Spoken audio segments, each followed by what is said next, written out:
اس نے پیدل گھومنے کی ضد تو کر لی تھی، مگر اب اسے بہت تھکاوٹ ہو رہی تھی، جو کہ اس کے چہرے سے صاف نمایاں ہو رہی تھی، اور سلطان اس کی اس تھکاوٹ سے بھرپور لطف اندوز ہو رہا تھا۔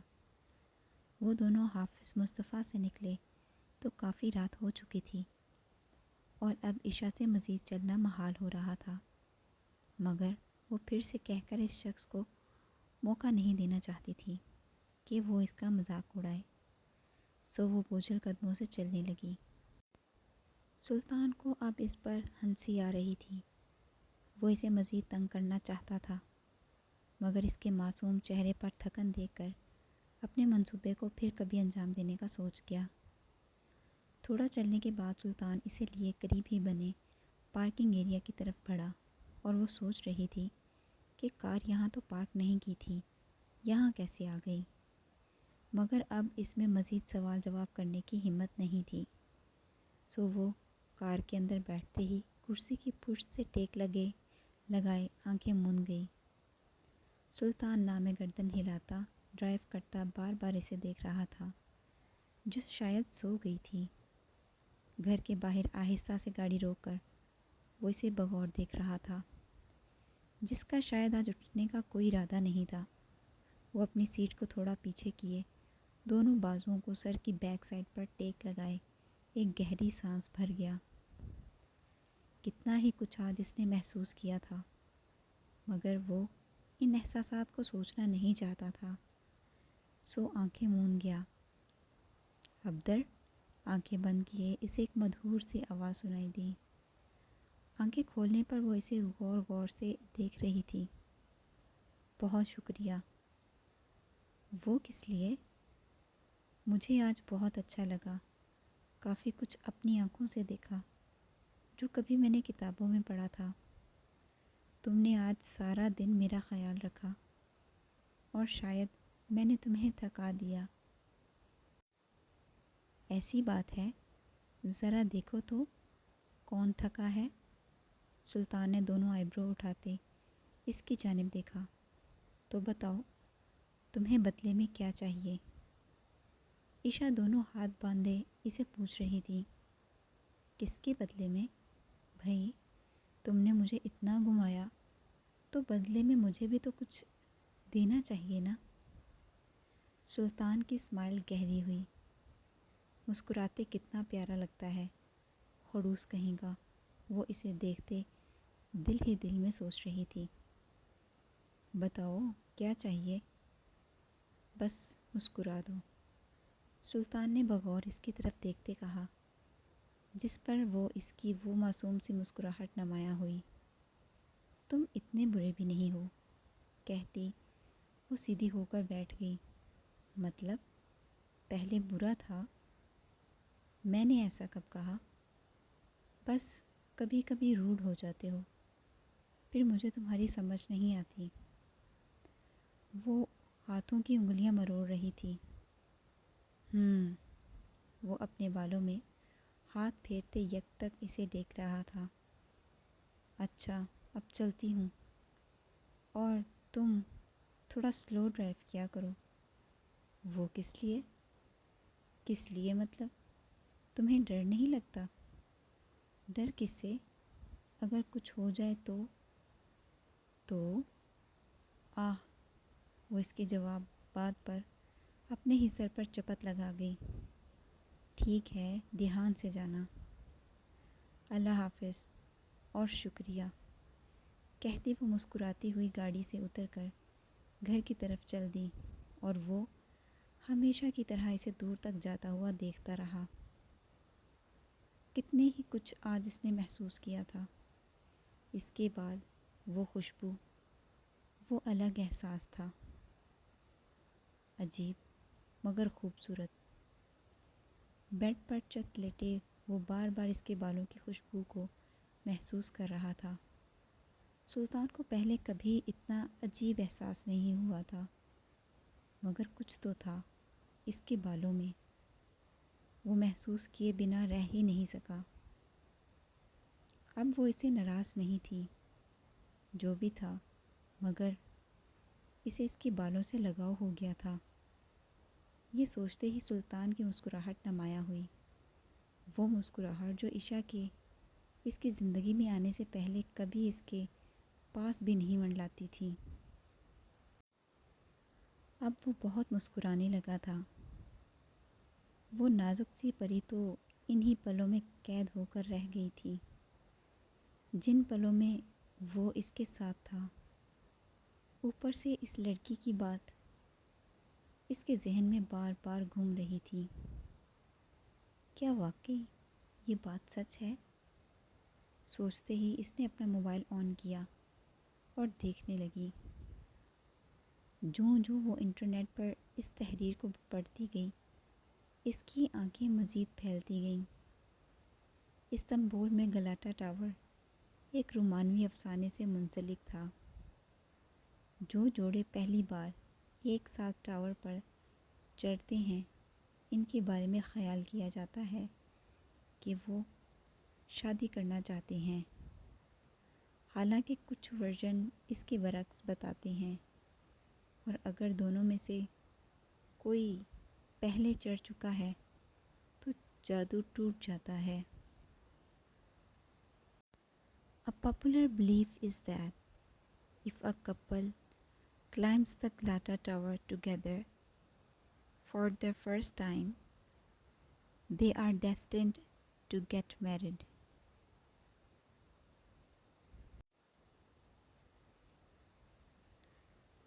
وہ حیرانگی سے اس تحریر کو پڑھ رہی تھی۔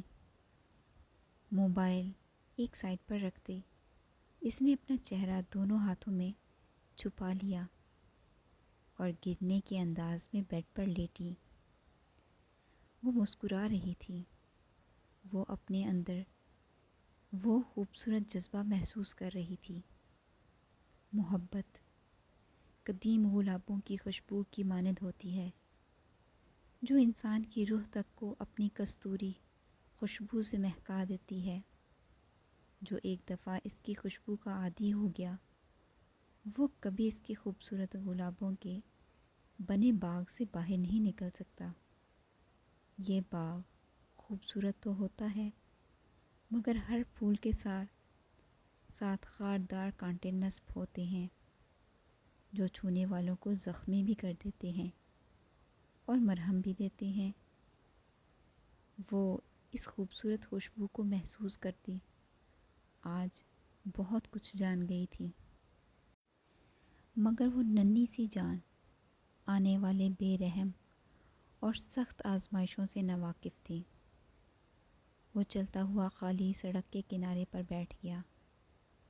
اپنی زندگی کی سب سے بڑی غلطی، جس کا وہ کبھی بھی ازالہ نہیں کر سکتا تھا، وہ غلطی دن رات اسے شرمندہ کرتی، اس کے وجود کو ایک غلاظت سے بھرا احساس دلاتی۔ وہ چاہ کر بھی اس غلطی کو ٹھیک نہیں کر سکتا تھا، مگر اس کی بیٹی، وہ بس اسے ایک دفعہ دیکھنا چاہتا تھا۔ اے اللہ، میں بہت گناہ گار ہوں، اتنا کہ مجھے اپنے گناہوں کی معافی مانگتے ہوئے بھی شرمندگی ہوتی ہے۔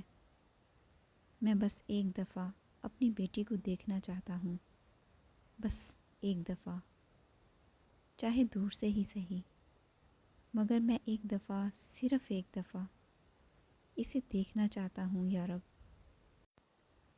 وہ سڑک کے کنارے بیٹھا، دونوں ہاتھ جوڑے آنسوؤں سے تر چہرہ لیے اپنے رب سے فریاد کر رہا تھا۔ وہ کہاں ہوگی؟ کس حال میں ہوگی میری بچی؟ روتے روتے اس کے آنسو اس کی قمیص کے دامن میں جذب ہو رہے تھے۔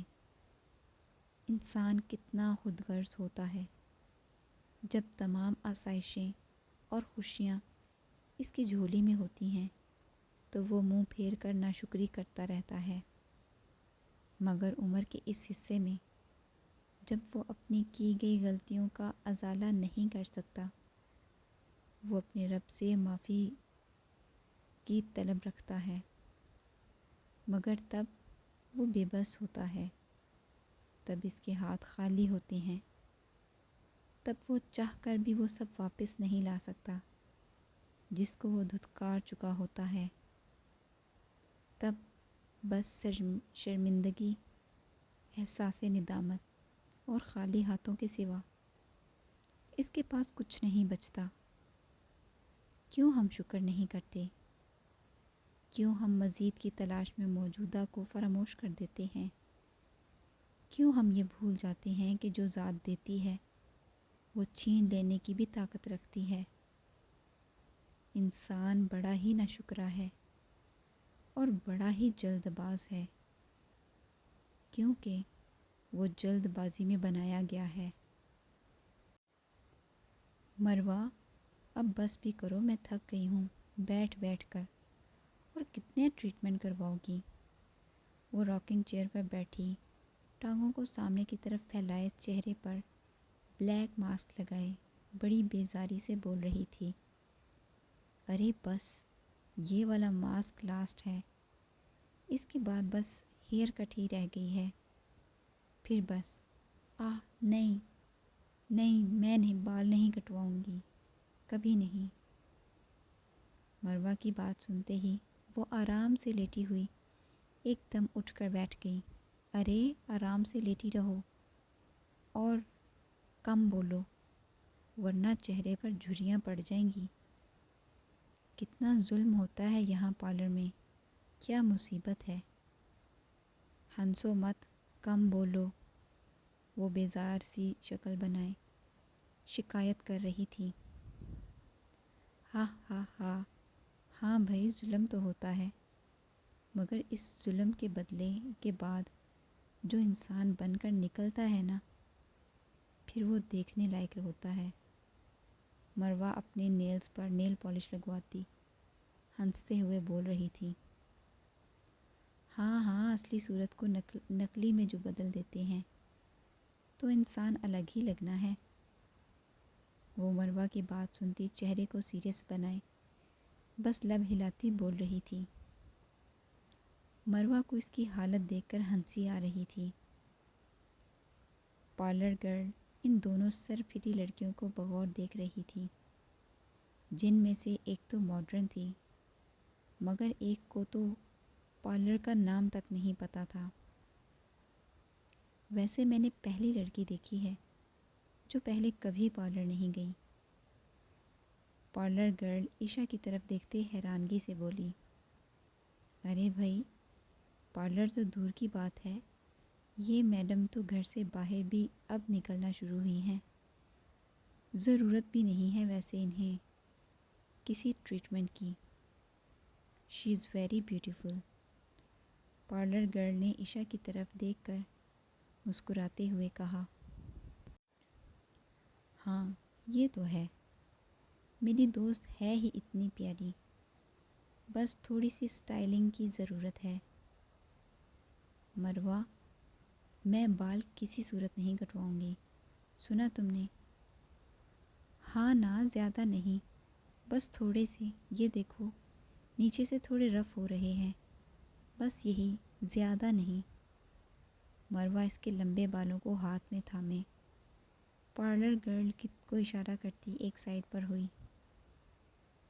4 گھنٹوں کی محنت کے بعد جب اس نے خود کو شیشے میں دیکھا تو کچھ پل دیکھتے ہی رہ گئی کہ وہ وہی تھی، مگر نکھر گئی تھی۔ مگر جو ہی اس کی نظر اپنے بالوں پر گئی، مروہ کی بچی، میں نے تم سے کہا تھا نا، میں بال نہیں کٹواؤں گی، یہ کیا کیا؟ ایک روتی صورت بنائے دیکھے کہہ رہی تھی۔ وہ اپنی کمر سے نیچے آتے بالوں کو، جو کہ اب کمر سے آدھے کٹ چکے تھے، بہت پیارے لگ رہے ہیں قسم سے۔ مروہ نے اس کے گال پر چٹکی کاٹتے ہوئے کہا۔ آئندہ میں کبھی تمہاری باتوں میں نہیں آؤں گی، اور پارلر تو کبھی نہیں آؤں گی۔ وہ معصوم سے غصے سے منہ بناتی مروہ کو تیکھی نظروں سے دیکھ رہی تھی، جسے دیکھتے مروہ نے ایک بھرپور قہقہ لگایا۔ اچھا میری جان، آج کے بعد تمہارے بال نہیں کٹواؤں گی، مگر یار قسم سے تم بہت پیاری لگ رہی ہو۔ وہ خوبصورت تو پہلے بھی بہت تھی، مگر پارلر گرل کی مہارت نے اسے مزید نکھار دیا تھا۔ وہ تقریباً 4 گھنٹے وہاں مسلسل بیٹھ بیٹھ کر بہت تھک گئی تھی۔ آئینے کے سامنے کھڑے وہ غور غور سے چہرہ گھمائے خود کو دیکھ رہی تھی۔ وہ واقعی آج کچھ الگ لگ رہی تھی، مگر اپنے بالوں پر نظر پڑتے ہی اس کی خوشی ایک دم غائب ہوئی۔ اسے اپنے بال بہت پسند تھے، وہ انہیں کٹوانا نہیں چاہتی تھی۔ ایک بھرپور نظر خود پر ڈالتے وہ اپنی مخصوص یونیفارم میں جانے کے لیے تیار تھی۔ وہ سڑک پر بے دھیانی سے چل رہی تھی۔ ٹرام میں بیٹھتے ہی اس نے ٹرام ڈرائیور کو ایک تیکھی نظر سے گھورا، جو اسے اس دن والی حرکت پر بہت غصہ تھا۔ ٹرام ڈرائیور اپنی ہنسی کو دباتا شریر سا مسکرا دیا۔ وہ تو بس اپنے مالک کا آرڈر فالو کر رہا تھا۔ وہ اگر سلطان کے خلاف جا کر اس دن اسے ٹرام میں بیٹھنے دیتا تو شاید آج دفنانے کے لیے اس کی لاش بھی نہیں ملتی۔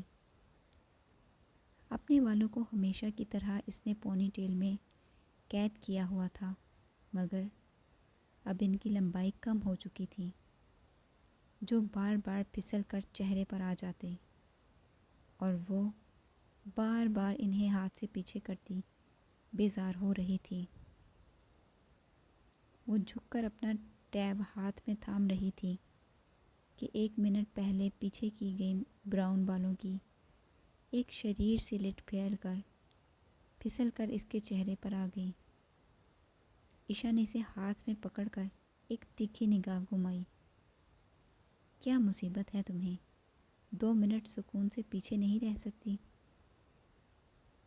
کیوں مجھے ڈسٹرب کر رہی ہو؟ وہ بڑبڑاتے ہوئے اس نے زور سے بالوں کی لٹ کو پیچھے پھینکا اور دور کھڑے مسٹر وحید کے چہرے پر ایک عجیب سی مسکراہٹ نمایاں ہوئی۔ وہ آج اور بھی زیادہ خوبصورت لگ رہی تھی اور مسٹر وحید اسے دیکھتے ہی خود پر ایک الگ احساس محسوس کر رہا تھا۔ وہ اپنے دماغ میں پلان سیٹ کرتا مسکرا دیا۔ عشا یہ چھوڑو اور میرے ساتھ چلو۔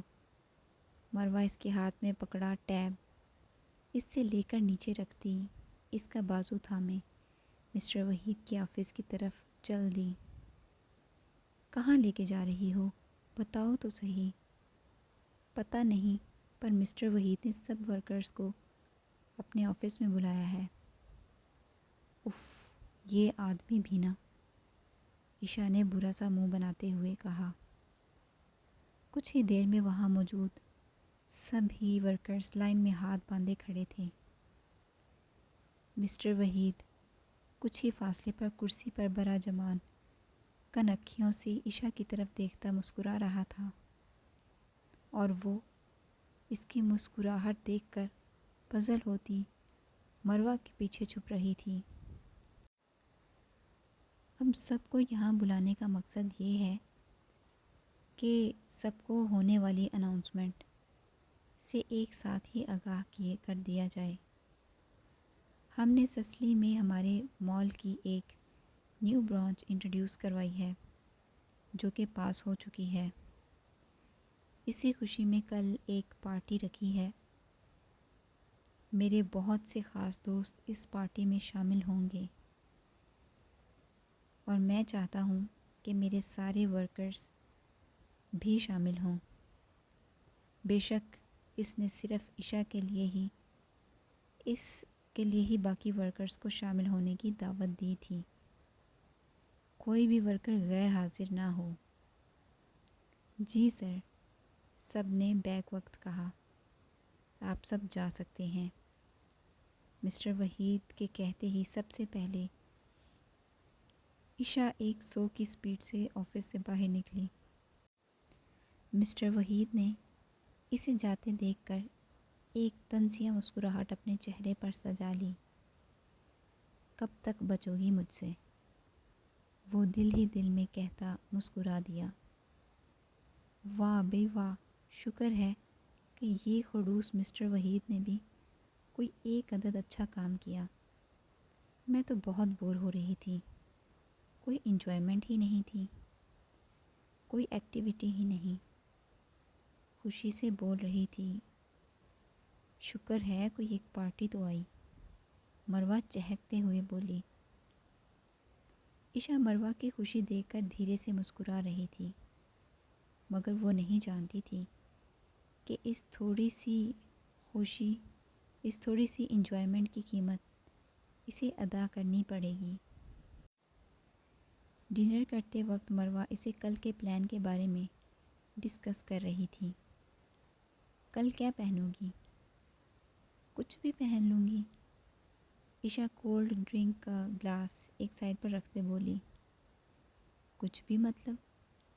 تمہیں پتہ ہے کل بہت بڑے بڑے لوگ آئیں گے، تو مطلب مجھے بہت اچھا سا پہننا پڑے گا نا۔ آہ مروہ، تم ایسے کہہ رہی ہو جیسے وہ لوگ بس ہمیں ہی دیکھنے آ رہے ہیں۔ عشا نے بنتے ہوئے کہا۔ ارے کیا پتہ، کسی امیر سے ہینڈسم سے بندے کو میں پہلی نظر میں ہی پسند آ جاؤں اور وہ مجھے کہے ول یو میری می؟ مروہ ٹھوڑی کے نیچے ہاتھ رکھے پرسوچ انداز میں کہہ رہی تھی، جسے سنتے ہی عشا کی ہنسی چھوٹ گئی اور وہ ایک ہاتھ منہ پر رکھے اور دوسرا ہاتھ ٹیبل پر مارتے زور زور سے ہنس رہی تھی۔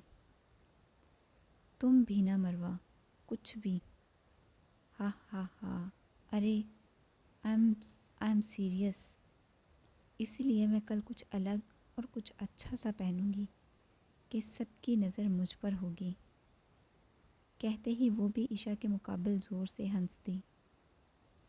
میں تمہارے لیے دعا کروں گی کہ کوئی ہینڈسم سا بندہ تمہیں دیکھ کر سیدھا شادی کے لیے پرپوز کر دے۔ عشا شریر سا منہ بنائے بول رہی تھی۔ جیو سائیں جیو، مروہ نے دونوں ہاتھ عشا کی طرف کرتے خوش دلی سے کہا، جس پر وہ دونوں مسکرا دیں۔ کوئی ایک دعا میرے لیے بھی کر دیجیے گا مس عشا، چھوٹی موٹی سی۔ قریب بیٹھے صارف نے معصوم سی شکل بناتے عشا سے فریاد کی۔ ارے رہنے دو بھئی، اس کی ایک دعا کے بدلے کوئی معصوم سی بیچاری لڑکی ایویں ہی پھنس جائے گی۔ پہلے اپنا پیٹ کم کرو پھر کرواتے رہنا دعائیں۔ مروہ ہمیشہ کی طرح صارف کو چڑھانے میں لگی تھی۔ ایک تو مس مروہ، آپ سے مجھ بیچارے کی خوشی برداشت ہی نہیں ہوتی۔ آپ نے ہی نظر لگائی ہے، اب میں پہلے سے کم ہی کھاتا ہوں۔ اچھا، پر تمہارا پیٹ دیکھ کر تو نہیں لگتا۔ مروہ نے اس سے شرٹ کے بٹنوں سے باہر آتے پیٹ کی طرف دیکھتے کہا۔ آپ دعا نہ ہی کریں تو اچھا ہے، یہ نہ ہو کہ جو رہا سہا میرا بیچارہ پیٹ ہے وہ بھی کسی دن میرا ساتھ چھوڑ جائے۔ صارف نے اپنے پیٹ پر ہاتھ پھیرتے معصومیت سے کہا، ارے ہمارے معصوم بھائی، جس دن آپ کا پیٹ آپ کا ساتھ چھوڑ جائے گا نا، اس دن ایک پیاری سی لڑکی آپ کا ساتھ دینے ضرور آئے گی۔ اللہ پوچھے گا آپ سے، میری بھی دعا ہے کہ جب تک میں گوارا ہوں تب تک آپ کو بھی کوئی نہ ملے۔